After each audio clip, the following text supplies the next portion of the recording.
All right, let's dive into some pretty fascinating stuff today. We're Yeah. talking meditation and intelligent energy, but with a twist. We're looking at it from the perspective of the law of one. Oh, yeah. The Law of One, that's a collection of, it claims to be teachings from an extraterrestrial source. Yeah. And it's really gained a following over the years, particularly among people interested in, well, metaphysics, spirituality, things like that. Yeah. And it tackles some really big questions, things like our spiritual evolution, the nature of reality, the interconnectedness of everything. It was a really expansive Oh, yeah. body of work. It is. And what has me particularly intrigued is what it has to say about meditation and this idea of intelligent energy. Yeah. It definitely gives you a different perspective than, your typical meditation guide. Right. It suggests that meditation isn't just about relaxation or stress relief. It's really about tapping into a deeper level of awareness, a deeper level of understanding, and specifically by aligning yourself with a universal conscious energy. Okay, so let's break this down a bit. What does the law of one actually say about the purpose of meditation? Well, it suggests that the main goal of meditation is to kind of shatter that illusion of separation, that feeling we have of being separate, isolated individuals. Instead, it encourages us to experience the unity of all things, the connection to this creator energy. So it's about recognizing that we're all part of something much bigger than ourselves. Exactly. It's about shifting that perspective, to see yourself and everyone else as facets of this single unified consciousness. And the Law of One proposes that this shift in perspective, can be incredibly powerful. They actually suggest this realization of unity is actually the core purpose of our current stage of existence. They call it third density. For density, so it's like levels of reality. Yeah, the Law of One describes reality as structured in densities, which are different levels of consciousness, different levels of vibrational frequency. And third density is the one that we're experiencing now, the one characterized by physicality and duality, where we learn and grow through contrast, good and bad, joy and sorrow, all of that. So by breaking through this illusion of separation during meditation, we're essentially aligning ourselves with a higher level of understanding. That's the idea. The Law of One suggests that by piercing that veil of separateness, you can actually reveal hidden lessons and opportunities for growth in, all of those experiences. It's kind of like you're seeing them from a different perspective. Now, this brings us to intelligent energy, a term that we've said a few times. Could you unpack what that actually means within the context of the law of one? This is where it gets really interesting. The Law of One describes intelligent energy as like this universal force. It responds to our thoughts, our emotions, even our intentions. It's not just some kind of static energy field sitting in the background. This energy is conscious, aware, and constantly interacting with us. Hold on, so you're saying that this energy is actually listening to our thoughts. It's almost like it has a mind of its own. That is kind of the implication. And the really intriguing part is the Law of One suggests that through meditation, we can become more sensitive to that flow of energy. We can actually learn to work with it consciously. So it's not just about feeling good vibes. You're saying this is a fundamental force that actually shapes reality itself. That's the idea. And according to the Law of One, understanding and working with this intelligent energy is a key part of our spiritual evolution. So by aligning ourselves with it, we can actually move closer to this idea of unity with the Creator that we were talking about earlier. Wow, okay, so we've got meditation shattering this illusion of separation, intelligent energy responding to our every thought and emotion. And then there's this concept of a gateway to intelligent infinity. What is that? This is one of the more mind-bending concepts. The Law of One suggests there's this gateway to a higher level of consciousness, a realm of infinite intelligence, and we can access it through our own energy centers, what many people know as the chakras. Ah, yeah, the chakras, those swirling energy centers in the body. So the law of one is connecting these energy centers to this gateway to infinity. How does that even work? The fascinating part is the Law of One suggests that when those chakras are balanced and activated, we can access that higher level of awareness, that gateway to intelligent infinity. It's like they become this conduit for this universal consciousness to flow through us. So we're not just talking about balancing our energy for better health or, emotional well-being. We're talking about using our own energy centers to literally connect to a higher realm of existence. That's what the Law of One proposes. And it specifically emphasizes the importance of the green ray, which is associated with the heart chakra, and the energy of universal love. The heart chakra being that center of, love, compassion, connection. Right. When this energy of love flows freely to the indigo and violet rays, those are the energy centers linked to intuition, wisdom, connection to the higher self. That's when this gateway begins to open. So it's like the heart chakra acts as a bridge between our lower earthly energies and these higher spiritual energies. Exactly. The law of one suggests that meditation can actually help cultivate those qualities of love and compassion, allowing that green ray energy to flow upwards and, open the pathway to those higher realms. Now, I've heard some people talk about actually feeling their chakras activate, like tingling sensations or a sense of warmth. Is that something the law of one addresses? It is. In fact, the source material describes individuals experiencing, various physical sensations as their energy centers open and become more balanced. Some report feeling tingling, warmth, pressure, even a sense of light coming from those areas. It's like a tangible sign that, something is shifting energetically. So we're not just dealing with abstract concepts here. Hmm. This intelligent energy might actually be something we can feel and experience in a physical way. That's what's so exciting about it. It's a way to move from, just purely intellectual understanding of energy to like a more tangible experience. It's like the universe is giving us a little nudge saying, hey, this is real. You're connected to something much bigger than you realize. This is seriously mind-blowing. We're talking about accessing higher levels of consciousness through meditation, working with this intelligent energy, maybe even feeling it in our bodies. And then there's the concept of the higher self. How does that fit into all of this? The higher self is another key concept in the law of one. And it's definitely connected to that idea of the gateway to intelligent infinity. It's described as a sixth density aspect of our being. So think of it as like the wisest, most evolved version of yourself, but existing in a realm beyond our current perception. Sixth density being like one of those higher levels of reality that we talked about earlier. Precisely. The law of one describes sixth density as this realm of unity and wisdom, where the separation between self and other completely dissolves. And it suggests that through meditation, we can start to pierce what they call the veil of forgetting that separates us from that higher wisdom. Wait, veil of forgetting. What's that about? Well, it's this idea that, when we incarnated into this third density reality, we chose to forget our true nature, our connection to the creator and to our higher selves. It's like this cosmic amnesia that allows us to experience the contrast and the challenges of this reality without that full awareness of our unity with all that is. So meditation is like hitting the remember button, helping us reconnect with who we truly are at that deepest level. That's a great way to put it. It's about awakening to our true nature, our true potential. And what's really intriguing, the law of one suggests that intense polarization, whether towards service to others or even service to self, can actually strengthen the will and the focus needed to make that connection. So even those who are really focused on their own personal gain can still access their higher selves. That's what the law of one indicates. It's really about the intensity of the seeking, the strength of the will, regardless of the path that's chosen. Although the law of one does make it clear that the path of service to others ultimately leads to a more harmonious and joyful experience. Okay, that's a lot to digest. Yeah. Before we move on, I remember you mentioning visualization as a powerful tool, especially for those looking to connect with their higher selves or even engage in planetary healing. Can you tell us more about that? Absolutely. The law of one describes visualization as a really potent form of meditation, where you're holding a steady mental image in your mind. It's like a focused beam of consciousness. So it's not just daydreaming. There's a real power in intentionally holding a specific image in your mind. That's right. The law of one suggests that visualization actually strengthens the will and allows for intentional manipulation of intelligent energy. Wait, so does that mean visualization can be used for like less than positive purposes too, Yeah. depending on the person's intention? That's the double-edged sword of free will, right? Yeah. The law of one acknowledges that visualization can be used to amplify, both positive and negative energies. It all comes down to the heart, the intention of the practitioner. That's pretty profound. Can you give us an example of a visualization practice specifically mentioned in the Law of One? One that comes to mind is visualizing light moving upward through the chakras, aligning with intelligent infinity. It's about consciously directing the flow of energy, connecting to the source of all creation. So we're not just passively observing our thoughts and emotions during meditation. We can actually shape them, direct them, and use them to connect with something much greater than ourselves. That's the power of visualization. It's about aligning your will with the energy of the universe and using it to create positive change, both within yourself and in the world around you.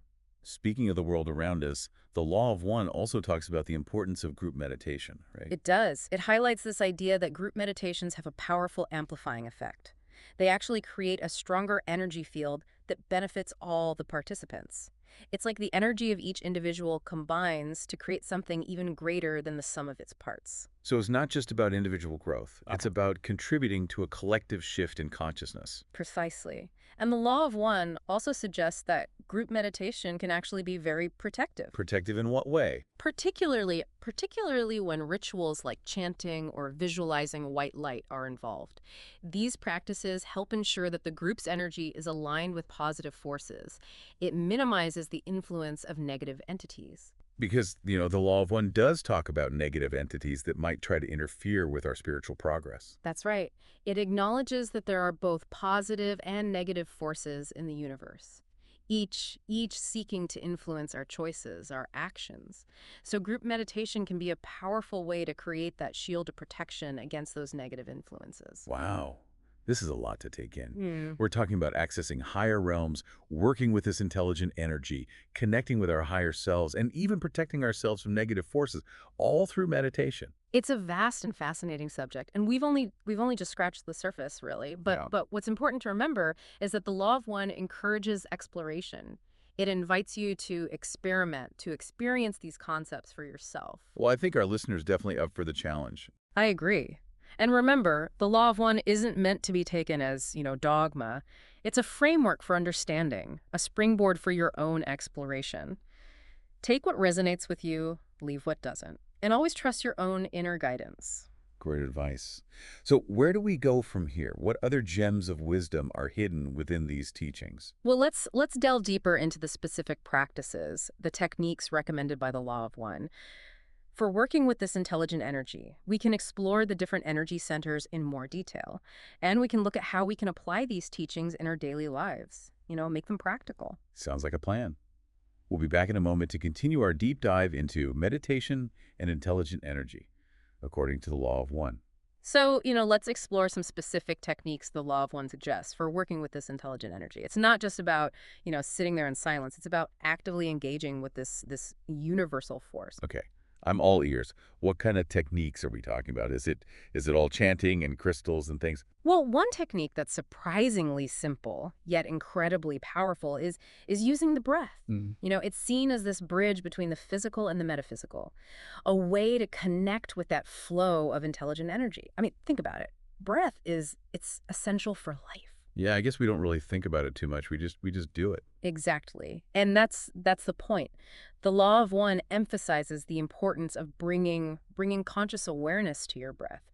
It's about noticing the rhythm of your breath, and using it to kind of calm the mind and harmonize your energy centers. So instead of just breathing on autopilot, you're saying we should be really paying attention to each inhale, each exhale. Precisely. It's about noticing the subtle sensations of the breath as it moves through your body, and allowing that awareness to create a sense of, stillness within. That sounds a lot like those mindfulness techniques that are so popular these days. Is there a difference?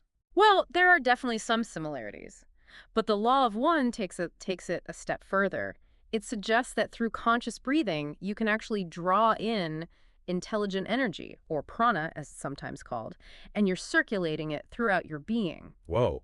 So it's like we're breathing in like pure energy, pure consciousness with each inhale. It's a powerful way to look at it. And the Law of One suggests that this can have profound effects on our, physical, mental, spiritual well-being.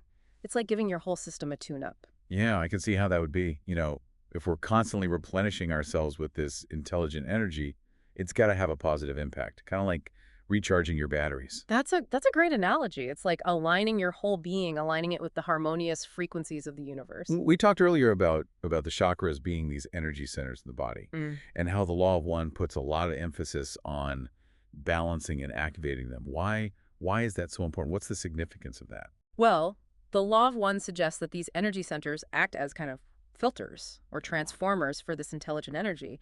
Each chakra vibrates at a different frequency and governs different aspects of our being: physical, emotional, mental, spiritual. So we've got like the root chakra grounding us in physical reality, the sacral chakra connecting us to our emotions and creativity, the solar plexus associated with personal power, and so on, up to the crown chakra, our connection to the divine. You got it. And the idea is when those chakras are blocked or out of balance, it disrupts that flow of intelligent energy.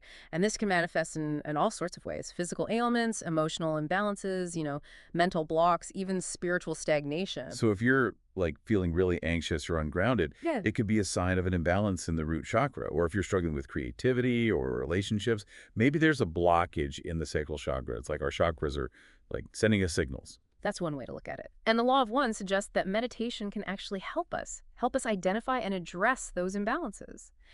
By bringing awareness to our energy centers, we can start to clear those blockages and allow that energy to flow more freely. So how do we actually do that? Are there specific techniques for working with the chakras? Well, there are many different approaches, but the goal is always the same: to bring harmony and balance to those energy centers, allowing the intelligent energy to flow freely. I've heard of things like visualizing the chakra spinning Mm. or using affirmations or even chanting. Do those techniques align with the law of one? Absolutely. The law of one is very, very open to different approaches. It emphasizes that the key is to find a practice that resonates with you, helps you connect with your energy centers. So for example, if you're working with the heart chakra, you might visualize it as a vibrant green light, spinning and radiating love and compassion. Or you might use affirmations like, I am open to giving and receiving love. It's almost like we're consciously like directing energy to those areas that need it most. That's a great way to think about it. It's about becoming more aware of our subtle energy bodies and learning to work with them in a more intentional way. This is starting to feel like a whole system of energy medicine. Yeah. It's amazing to think that we have this power to influence these subtle energies within us. The law of one emphasizes that interconnectedness of mind, body, and spirit. It suggests that working with that intelligent energy is really fundamental to healing and wholeness on all And levels. it all comes back to meditation as that foundation. Right. It's the key to accessing and directing that energy. Absolutely. Meditation is the doorway to those deeper levels of awareness, to understanding how intelligent energy works and how we can work with it to create positive change in our lives. This is pretty mind-blowing stuff. It's like we're tapping into the source code of reality itself. Yeah. It's a powerful concept, and the law of one suggests that this understanding is essential for our spiritual evolution. It's about moving beyond the limitations of third density consciousness and into the unity of those higher realms that we were talking about. You mentioned earlier that the law of one recommends like different meditation techniques for different people. Can you elaborate on that? Yeah, the law of one acknowledges that there's no one size fits all approach to meditation. It encourages you to find a practice that truly resonates with your individual needs, your preferences. So what might work for one person might not work for another. Exactly. Some individuals might find, traditional sitting meditation to be the most effective, while others might connect better with movement-based practices like yoga or tai chi. I've also heard of things like chanting, singing, even working with like crystals or pyramids as Oh. forms of meditation. The law of one is very open to different approaches. It emphasizes that the key is to find a practice that helps you, still the mind, connect with your inner self, and open to that flow of intelligent energy. So it's not about the specific form, but about the intention and the results. That's the essence of it. It's about finding what helps you access those deeper states of awareness, to connect with that universal conscious energy that permeates all things. And that's where the magic happens, right? When we tap into that energy, that's when we start to see, real transformation in our lives. That's the potential that the law of one points to. It's about moving beyond that illusion of separation and realizing our interconnectedness with all of creation. This is truly fascinating. It's like meditation is this key that unlocks a whole hidden dimension of reality. And the law of one suggests that this dimension, it's always been there, waiting to be explored. It's within each of us. This potential to connect with this intelligent energy, to heal ourselves, to transform our lives, and to contribute to the evolution of consciousness itself. It's pretty inspiring, but I have to be honest, Yeah. it's also a bit intimidating. Yeah, not everyone has, profound mystical experiences during meditation. What about those of us who are like just starting out? or who find it difficult to quiet the mind. Well, the law of one acknowledges that meditation can be challenging, especially in the beginning. It encourages patience and persistence. Don't try to force it. Just start small. Even a few minutes a day can make a difference. So like baby steps are okay. Absolutely. The law of one suggests that even a few moments of stillness, can have a ripple effect throughout your day, bringing greater clarity, peace, awareness. That's encouraging. It makes meditation seem a lot more accessible. It's not just for like, spiritual masters or yogis in caves. It's something anyone can benefit from. That's the beauty of the law of one message. It emphasizes that we all have the potential to access this intelligent energy, to connect with our higher selves, and to move towards greater unity and understanding. And it all starts with that willingness to just sit down, be still, and open to the possibility of something more. That's the first step. It's about taking that leap of faith, trusting that there's something deeper within us, waiting to be discovered. This is all incredibly inspiring. Earlier you mentioned that the law of one talks about like negative entities that might try to interfere with our spiritual progress. It sounds a bit like a sci-fi movie, but it's a serious topic in these teachings, isn't it? It is. The law of one acknowledges the existence of both positive and negative forces in the universe. And it suggests that these forces operate on different vibrational frequencies, and they can influence our thoughts, our emotions, our actions. So we're not just talking about like, negative thoughts or bad vibes. These are actual like beings with their own agendas. That's how the law of one describes them. It suggests that these negative entities feed on fear, anger, other, lower vibrational energies, and they may attempt to manipulate us, distract us, or even drain our energy, ultimately hindering our spiritual progress. That sounds a bit scary. Yeah. What can we do to protect ourselves from these negative influences? The law of one emphasizes the importance of aligning with love and light. It suggests that by, cultivating positive emotions, practicing forgiveness, choosing thoughts and actions that serve the greater good, we can strengthen our energetic field and make ourselves less susceptible to those negative influences. So it's not about like fighting those negative entities directly. It's about raising our own vibration so they have less power over us. Exactly. It's about becoming beacons of light, radiating positive energy, and creating that shield of protection around ourselves. And this is where group meditation comes in again. Ah, yes. You mentioned earlier that group meditation can offer protection. How does that work exactly? The law of one suggests that when we meditate together, our energies combine to create like a more powerful force field of love and light. It's like we're building a collective shield of protection. And we can amplify that protection through certain rituals or practices, right? Like chanting or visualizing white light. Those are some of the practices mentioned in the law of one material. It's Yeah. about consciously directing our energy and setting that clear intention to align with positive forces and repel those negative influences. This is all starting to feel like spiritual boot camp. In a way, it is. The law of one is a call to become more conscious, more intentional in our spiritual practice. It suggests that as we awaken to the reality of these energetic forces, both positive and negative, we need to be, more vigilant, more discerning, more dedicated to aligning ourselves with the positive. Because the stakes are high. Right. Our spiritual evolution and maybe even the evolution of the planet depends on it. That's the perspective that the law of one offers. It's a call to awareness, a call to action, a call to step into our power as co-creators of reality. And it all begins with that simple act of meditation. It's the foundation, the gateway, the key that unlocks our potential. This has been an incredible deep dive so far. I think we need a moment to process all this. Right. We'll be back shortly to wrap things up and explore what this all means for you. All right, so we've really covered a lot in this deep dive. Meditation as a way to break down that illusion of separation, this idea of intelligent energy that responds to our thoughts and intentions, the importance of, balancing those energy centers, even the potential for like psychic protection from negative entities. I mean, it's a lot. It is a lot to process, yeah. The law of one really does present this detailed, and multi-layered view of meditation and its significance in our spiritual growth. And it really emphasizes that meditation isn't just, some passive activity. It's about actively engaging with this intelligent energy and becoming more conscious co-creators of our own reality. Exactly. The law of one is suggesting that we're not just, along for the ride. We have the power to shape our experiences, to heal ourselves, to contribute to the evolution of consciousness itself. But it's not all sunshine and rainbows. Right. The law of one also acknowledges the real challenges that we face, like Yeah. quieting the mind, navigating those potential negative influences, even grappling with the sheer vastness of this like cosmic perspective.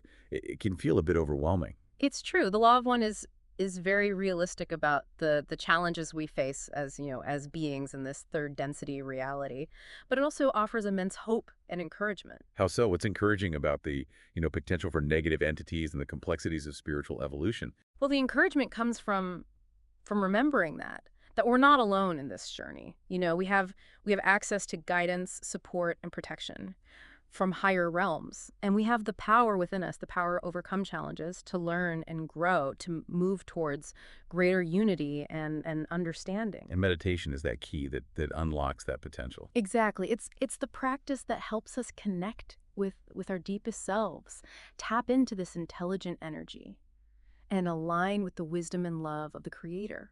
This is all fascinating, but let's get practical for a moment. Yeah. What can our listener do to start like applying these law of one teachings in their Right. daily life? What's a good first step? Well, the law of one really encourages us to begin with, self-awareness. Pay attention to your thoughts, your emotions, your reactions. Notice where you're, holding tension, where you're feeling resistance, or where you're experiencing disharmony. So it's about like tuning into our inner landscape, Yeah. becoming more mindful of what's going on inside. Precisely.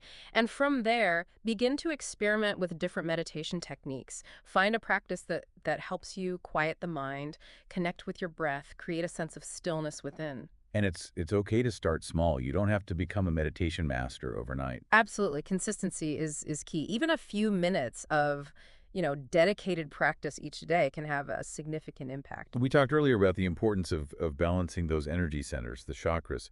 Do you have any tips for our listener on how to approach that? The law of one suggests that we can work with these energy centers through visualization, through affirmations, even sound healing techniques like chanting or toning. It's about finding what resonates with you. If you're feeling like ungrounded, Yeah. you might visualize like roots growing down from your feet into the earth.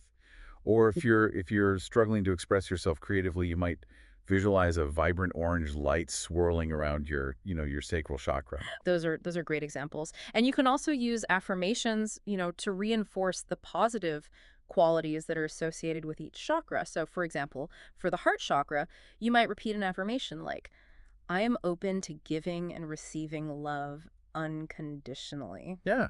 Like Yeah. we're like consciously directing energy to those areas that need a little boost. Exactly. We're becoming more aware of our energy bodies and learning to work with them in a more intentional way. And all of this, it ties back into this idea of intelligent energy. Right. We're learning to tap into this universal force and use it for healing and transformation in our lives. That's the core principle. The law of one suggests that this intelligent energy is constantly flowing through us, and that through meditation and other energy practices, we can become more attuned to its rhythms and learn to work with it consciously. It's pretty empowering to think about. It's like we're not just, victims of circumstance. We have the power to shape our reality, heal ourselves, and contribute to a more positive and harmonious world. That's the message of hope, of possibility that the law of one offers. It's a call to step into our power as spiritual beings, as co-creators of a more loving and enlightened reality. And it all starts with that inward journey, Hmm. that willingness to explore the